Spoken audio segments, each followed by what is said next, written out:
BSIA is the British Security Industry Association, and the subject I'm going to talk on now is a concept we're looking at, and listening to what Mark has said, and Dennis and TJ were saying earlier about planning for games is very important.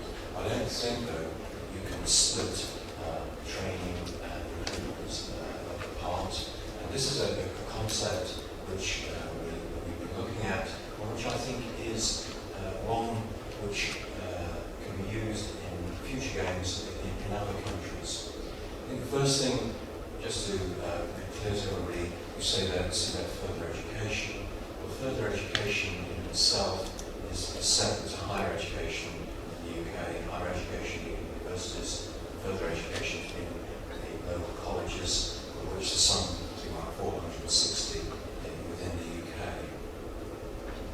I think if we look at previous games, and here I'm just looking at Commonwealth and Olympic Games, there's been a real failure in the private sector to supply a number of staff at games time, and that's linked into things like foreign non-existent training and the things that you can see there, leads to the confusion of budgets, and that's been a major issue because it often relies upon police forces, armed forces of the country to actually help out where there are gaps in provision, and that can of course affect the security plans all being carefully drawn up.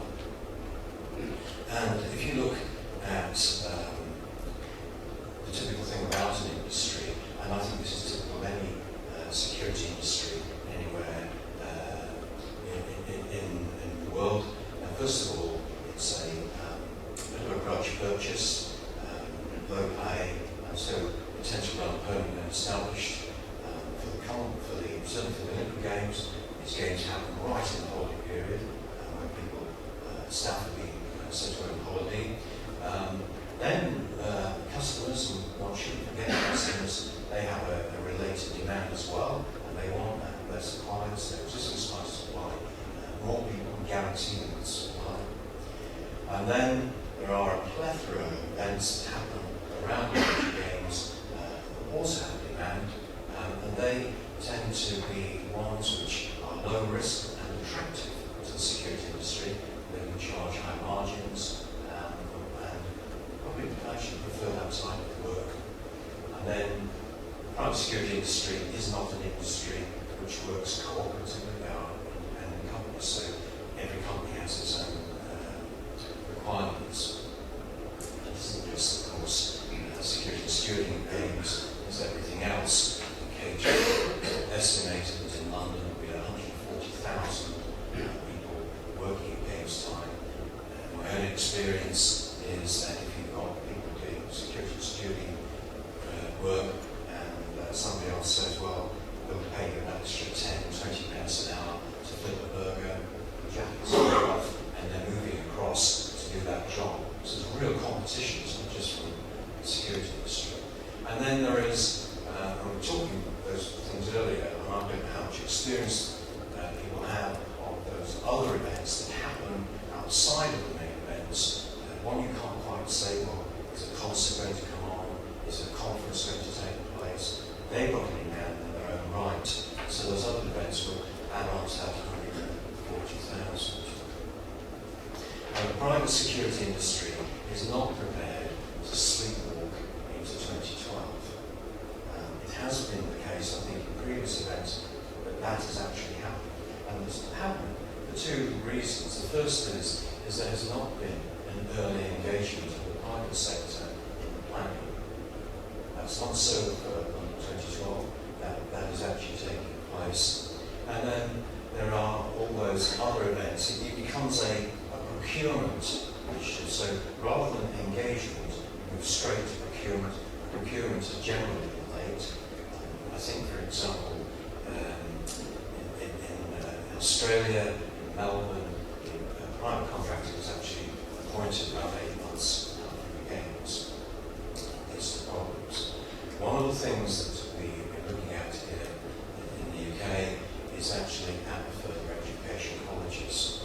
And if we could actually work with those colleges, with multi-agency support, the education system, from government as well, from the organising committee. If we work at that, we can actually see if we can provide people training at games time and create a legacy. And one of the things we've been hearing this morning is quite often, from a security point of view, there's not a legacy, because there's a mark there saying 91% of staff actually left the industry as soon as Commonwealth Games were over. You can see that there's nothing left behind. What we're looking to do is to take around 5,000 young people who are currently actually, or will be in colleges in 2010, and not just on any course, because these courses range everything from plumbing and hairdressing and so on, but actually specifically for people who we think would actually make good stewards and security officers. And in those areas, there are actually public service and sports curriculums running in colleges. If you look at the public service course, you can see here there's a real basis for the supply of staff for games, but also actually legacy into other uniform services. It doesn't have to be the security industry, it could be the police service, it could be the fire industry. All those services could actually benefit from this going forward. So this is actually the base module which the young people do take in their first year of college. One of the big things, of course, and Mark is very keen on this, is of course the quality of supervision at games time has to be high. The tutors on the public service courses generally come from the police service, or ex-policemen, or ex-forces. And the concept that we're looking at is to see if we can actually train and license those supervisors to a higher level, and that they and their students can then, in a licensed position, work on test events and actually come to the games as classes, really, where the tutors actually know the staff.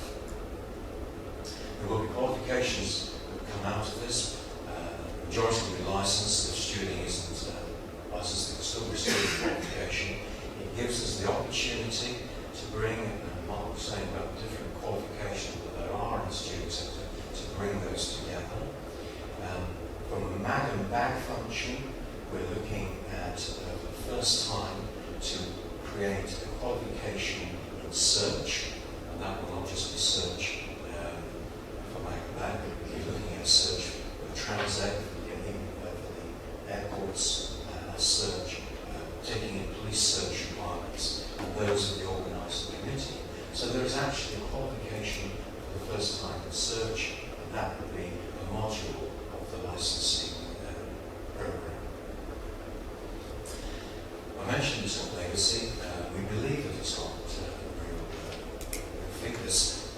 First of all, it will actually tie together colleges actually to produce people. We're looking at possibly about 25 colleges, but we would really like to roll this out post-2012 out to the other 400 colleges in the UK. It does engage faith communities, and that's one area we are really looking to do that, especially in those boroughs. It's a completely new supply chain for our industry, and I think that may lead to really different professionalisation.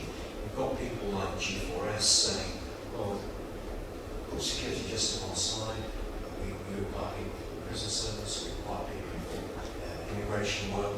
This could be a supply route, taking those young people straight through to that. It gives us a model for 2014. We can actually go up and discuss in Glasgow. It fits in with the government's defence strategy, in engaging young people and teaching citizenship. Actually, within London, a public service course I mentioned, there's not a great deal of offered.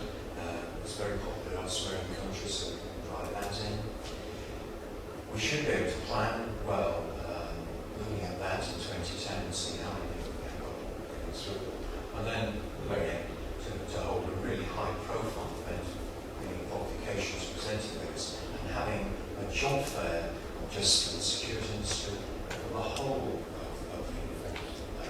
services